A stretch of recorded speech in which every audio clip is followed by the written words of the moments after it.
그러니까 이제까지 모든 내용은 다 서막이었어요. 서막. 아브라함을 등장시키기 위한.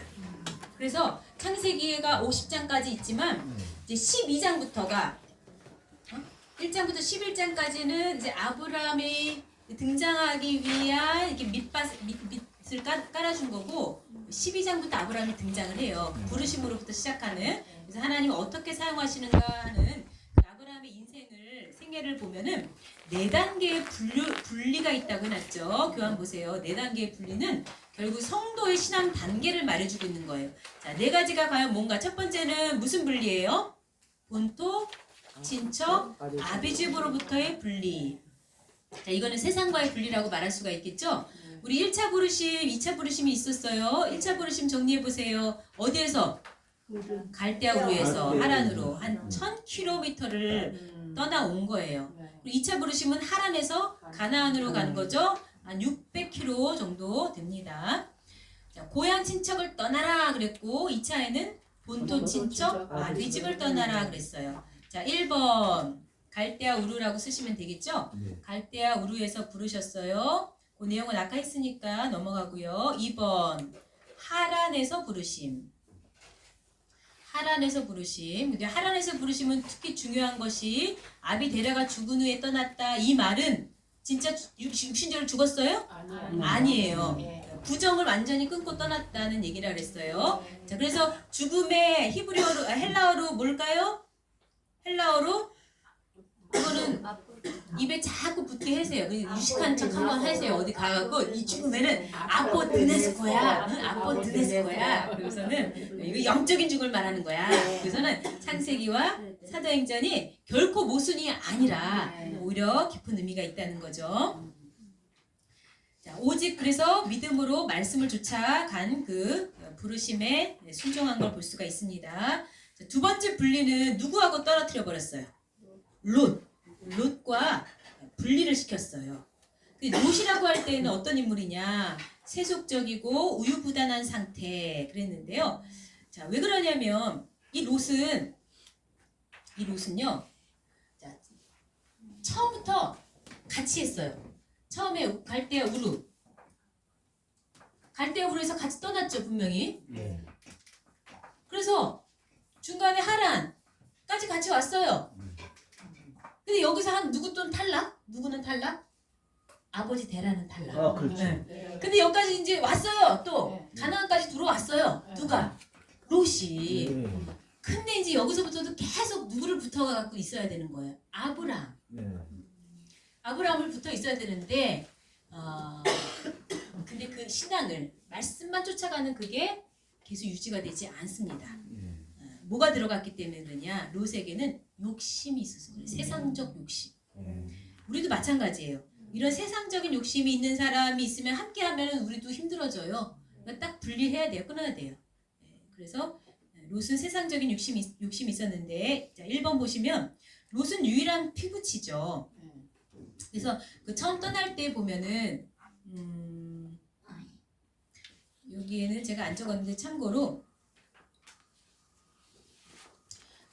아주 중요한 성경 구절 창세기 12장 5절을 보니까요. 창세기 12장 5절을 보면은 이 아브라함이 그 아내 사레 그리고 조카 롯과 함께 이 가나안 땅에 들어왔더라까지 선포가 돼요. 가나안 땅에 들어왔더라. 거기까지는 잘 됐는데 그 다음에 어디서부터 이 사람의 신앙이 옆으로 삐뚤어져 나갔을까 하는 거예요. 자, 여기 이번에 롯은 비옥한 땅을 선택했다 그랬는데요. 비옥한 땅. 근데 가나안은 비옥한 땅을 택했어요? 아니에요.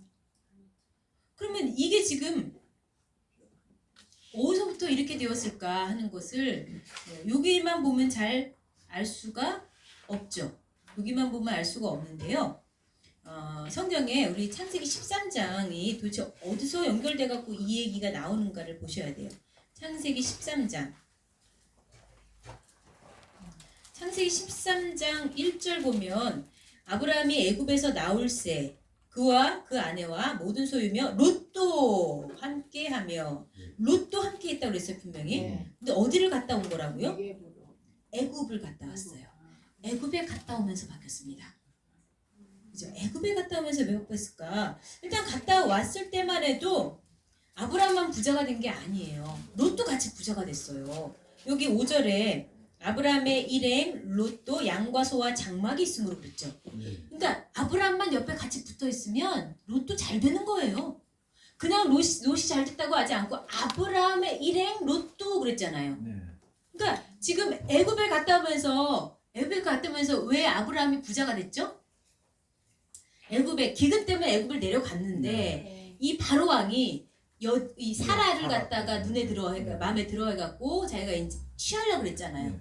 근데 이제 하나님께서 다행히 간섭을 해주시는 바람에 바로 왕을 갖다가 이제 이렇게 오히려 그렇게 하지 못하도록 하나님이 간섭을 하신 거예요. 근데 그러면서 여기 그 앞에 장 12장 16절에 바로가 그를 인하여 아브라함을 후대했다 그러면서 양과 소와 노비와 암수 뭐 이런 걸 다 줬어요. 여기에서는 지금 아브라함과 사라만 등장하는 것 같지만 사실 누구도 같이 있었어요?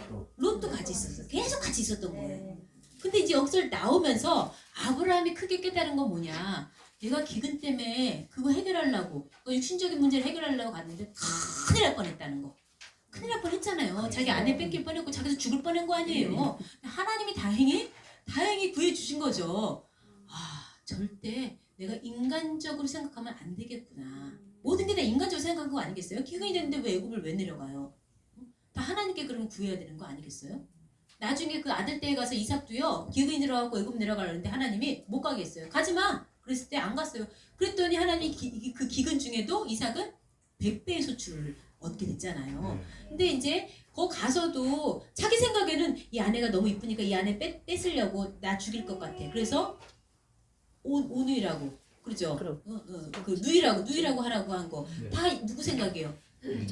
자기 인간적인 생각 아니겠어요. 그래서 거기 갔다 오면서 큰 거 다질 뻔해갖고 아브라함이요 이제 오직 하나님 이런 신앙으로 더 철저하게 바뀌어요.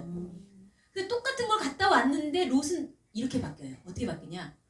가봤더니 너무 좋아. 애국 살기 좋아. 풍요롭고 거기 정말 괜찮은데 이 생각이 떠나질 않았던 거예요. 그래서 선택의 여지가 있을 때 지금 이 사람들이 양과 소가 많고 이제 아브라함도 롯도 지금 도저히 안 되겠어. 목자들이 계속 싸움이 일어나니까 야 우리 지금 안 되겠다. 서로 싸움이 일어나니까 이걸 좀 나눠야 되겠네라고 할 때 근데 롯이 자, 어디를 바라봤느냐. 거기 맨 밑에 있는 성경 구절 보세요. 13장 10절에 이에 롯이 눈을 들어 요단들을 바라본즉 소알까지 온 땅에 물이 넉넉하니 여호와께서 소돔과 고모라를 멸하시기 전이었는고로 뭐 같대요? 여호와의 동산 같대. 애굽 땅 같대. 이 사람에게 애굽 땅은 어떻게 자리 잡고 있는 거였어요? 좋은 땅. 그 좋은 땅. 내가 굳이 애굽 안 가도 여기도 좋으네? 라고 하는 모든 선택의 기준을 이제 물질적인 거로 본 거예요. 그러면 롯이 신앙이 없는 사람입니까? 성경 공부 안 했습니까? 성경 공부 했어요. 어디서 했을까요? 아까 우리 여기 지금 페르시아만 있고 여기 있잖아요. 갈대아우르가 여기잖아요. 여기서 올라와서 여기 어디예요? 하란으로 갔죠? 여기 있을 때 믿음의 조상들이 있었어요. 왕래가 없었겠습니까? 있었겠죠. 그러면 어떤 얘기를 해줬을까요? 에벨이나 이러한 믿음의 조상들이 신앙교육 해주지 않았겠어요? 아브라함이 그것에 영향을 받았다 안 받았다? 받았을 거예요. 그러면 그때 누구도 있었어요? 롯도 있었어요. 롯도 얘기를 들었겠죠. 그 정통 맥은요. 에벨이 갖고 있던 정통 맥은 그 위에 셈, 그 위에 노아는 아버지 라멕으로부터 라멕은 저 위에 아담한테서부터 배운 거를 다 꿰어갖고 전수한 거를 알려준 거잖아요. 그러니까는 그때 에덴 동산도 가르쳐 줬겠죠. 그러니까 지금 롯이 볼 때 뭐라고 말합니까? 그게 여호와의 동산 같아. 지가 여호와의 동산 가보기나 했었어? 근데 어떻게 알아? 들은 게 있으니까. 하란에서 배운 거예요. 하란에서 믿음의 조상들한테 여호와의 동산 만약에 그게 정말 직접 본다면 이런 곳일 거야? 물질적으로만 생각했죠. 그거는 여호와의 동산에 더 중요한 거는요. 그 온화한 기후와 무엇이 다 먹을 거와 이렇게 풍성 이게 아니라 더 중요한 근본은 하나님과 함께했다는 데 더 의미가 있는 거란 말이죠. 여호와의 동산 에덴은 하나님과 아담이 일문일답하면서 교제를 나눈 곳이잖아요. 그런 거 영적인 하나님과의 그 교통은 생각도 안 하고 물질적으로 아주 좋은 땅 요거에만 완전히 자기의 가치관과 눈길을 주고 있었다는 겁니다. 그래서 우리가 똑같은 거 봐도 어떻게 보느냐, 그 이전에 우리가 무엇을 보느냐, 그걸 똑같은 걸 보되 아브라함은 애국 갔다 왔지만 달랐잖아요. 그죠? 자, 넘겨봅니다. 떨어지는 것 같아요. 빨간불이 들어왔어요. 그래서 창세기 13장 11절 보면 롯이 요다 온들을 택하고 동으로 옮기니 서로 떠났어요. 서로 갈라졌어요. 그 후로는 어떻게 될까? 그 후로도 사실 기회는 있었어요.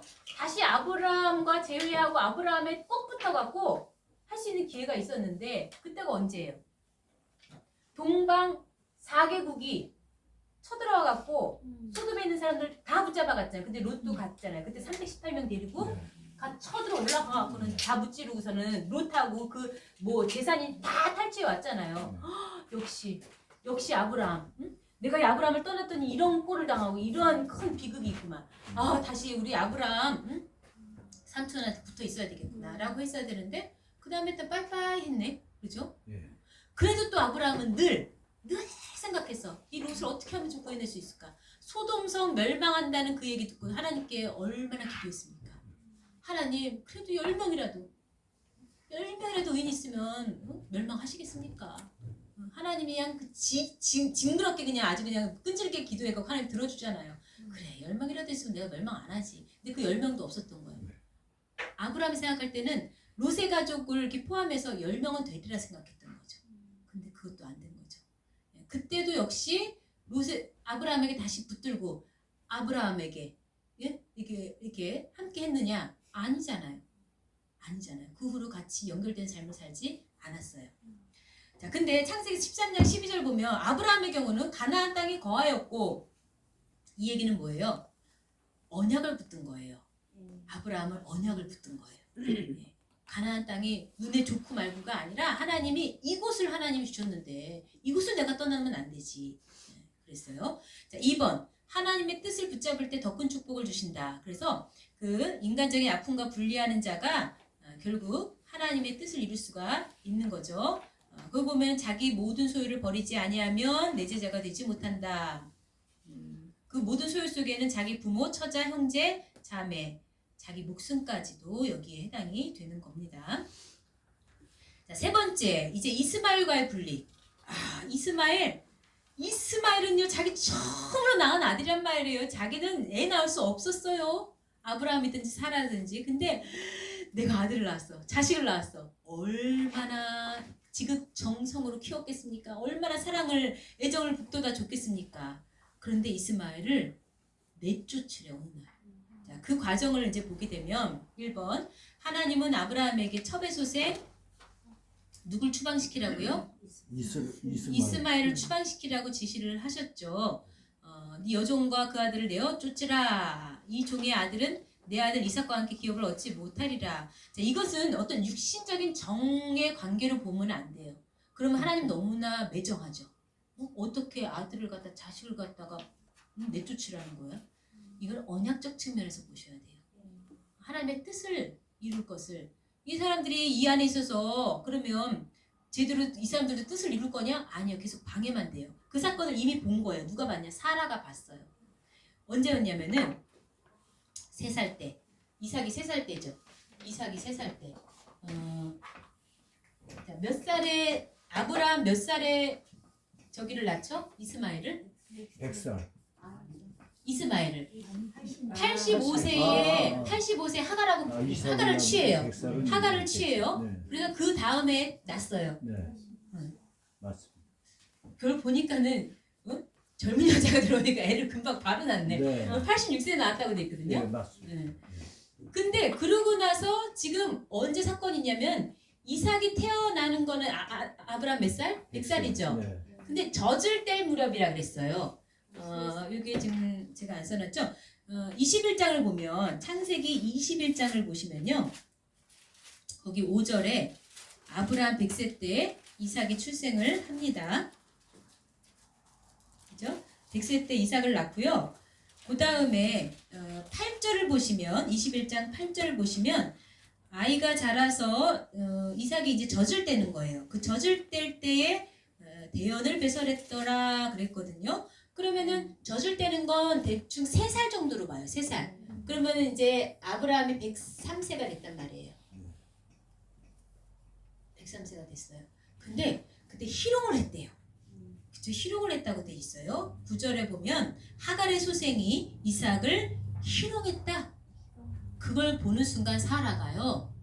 눈이 뒤집혔겠죠.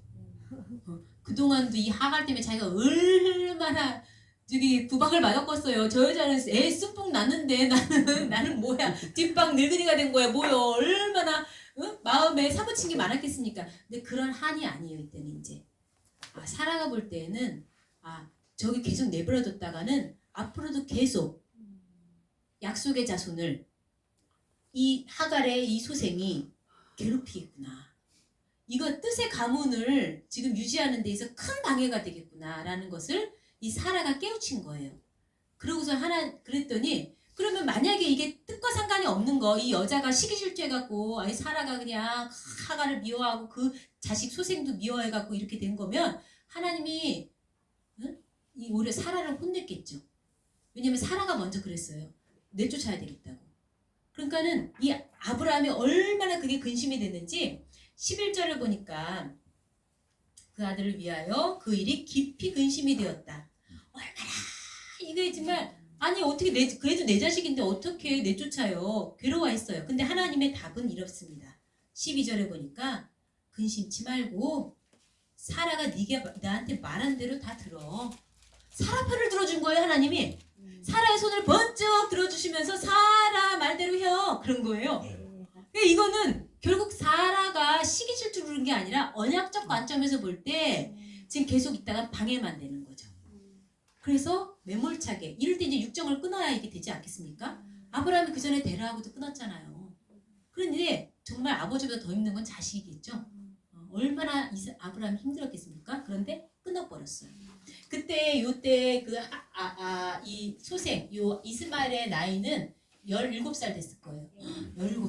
17살짜리 내보내버렸어요. 근데 이 사람의 단호함, 아브라함이 얼마나 단호하게 결심을 했는지를 알 수 있는 게 뭐냐면 거기는 안 써놨는데 거기 보세요. 아브라함이 17년 동안 거기 보시죠. 그래서 17장 18절에 이스마엘이나 하나님 앞에 살기 원하나이다 하고 이스마엘이 오로지 자기의 소망이야.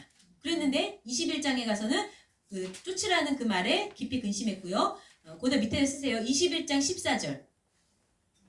21장 14절은 뭐냐면 아브라함이 하나님 말씀 듣고 나서 아침에 일찍 일어나 떡과하고 물 한 가죽 부대를 취해서 하갈의 어깨에 메어주고서는 내보내버렸어요.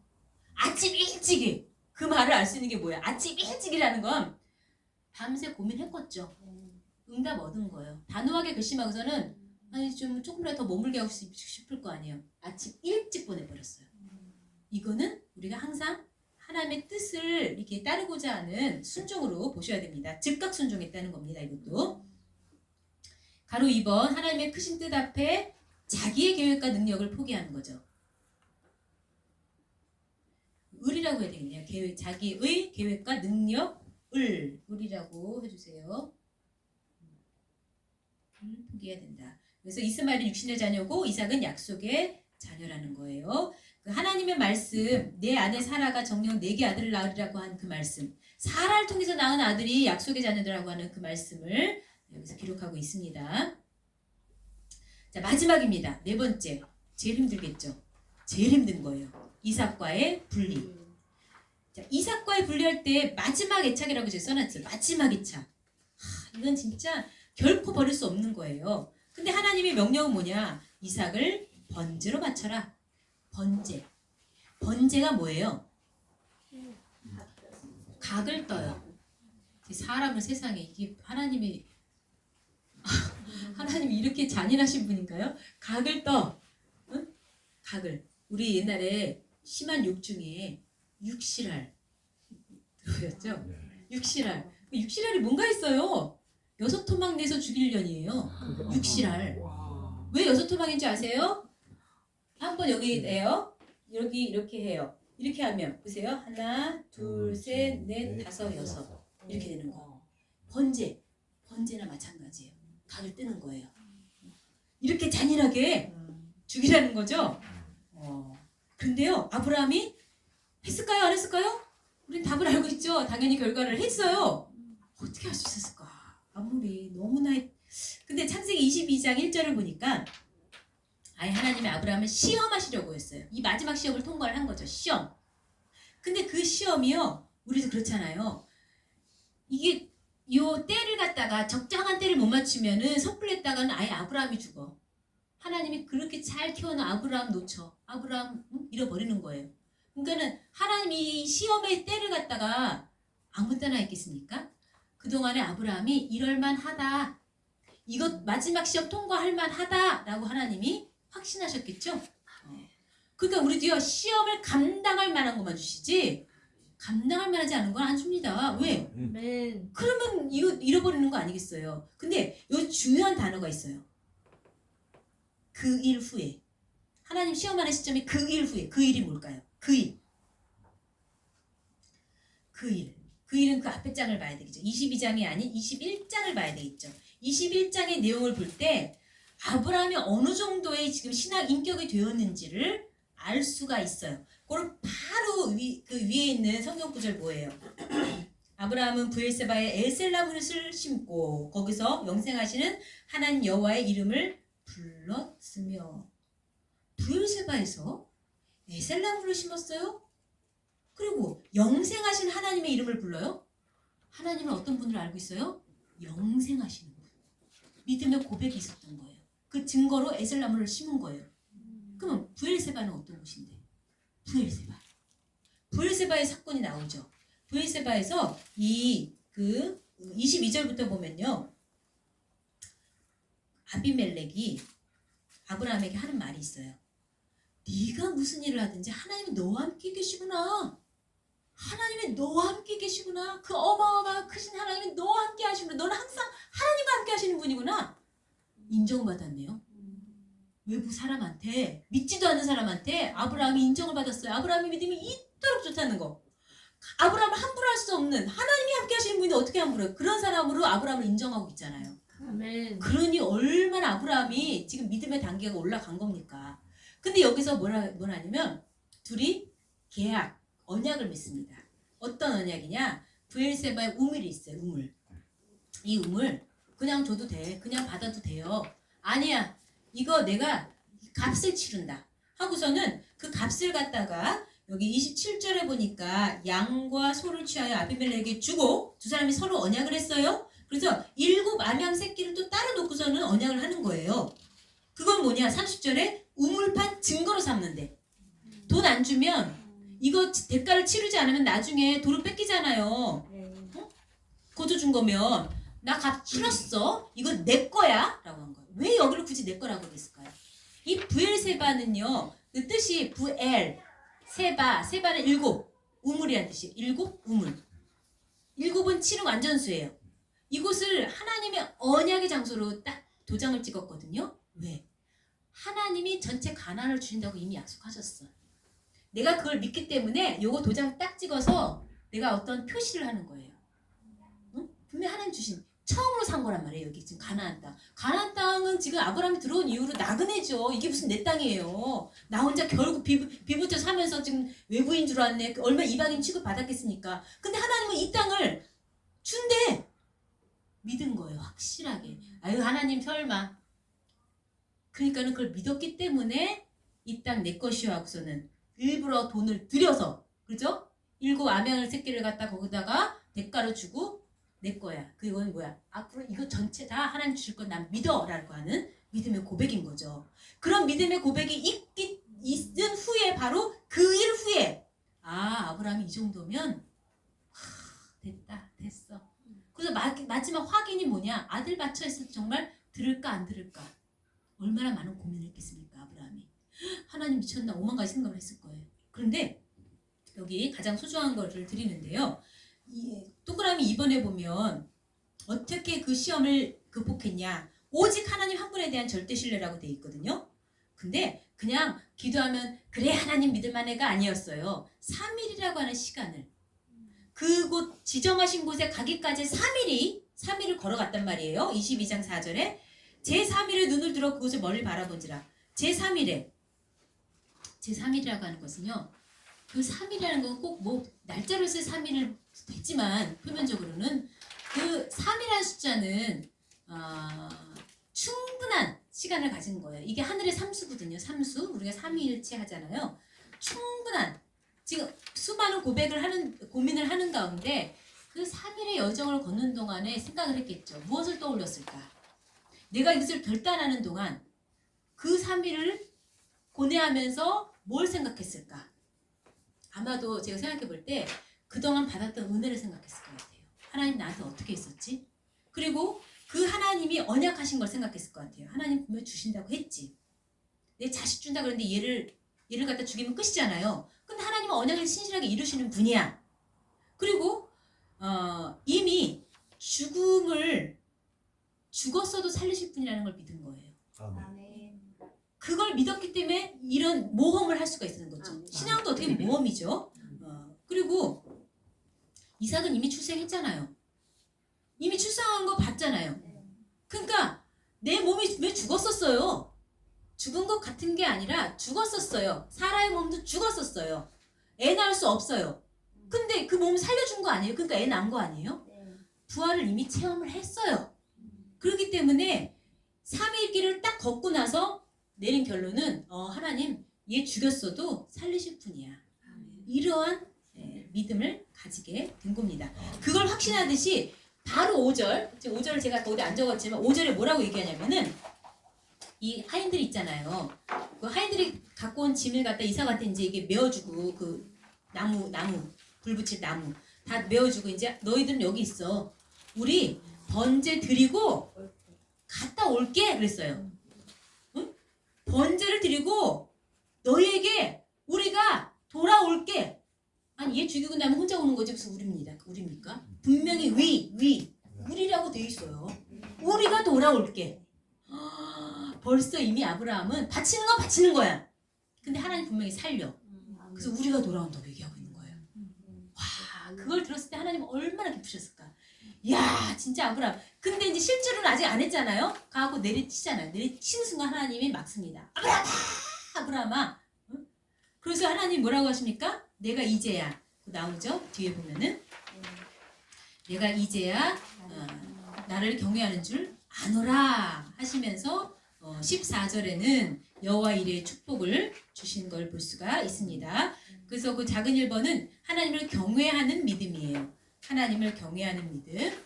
그리고 그것으로 인해서 아브라함은 큰 복을 받았어요.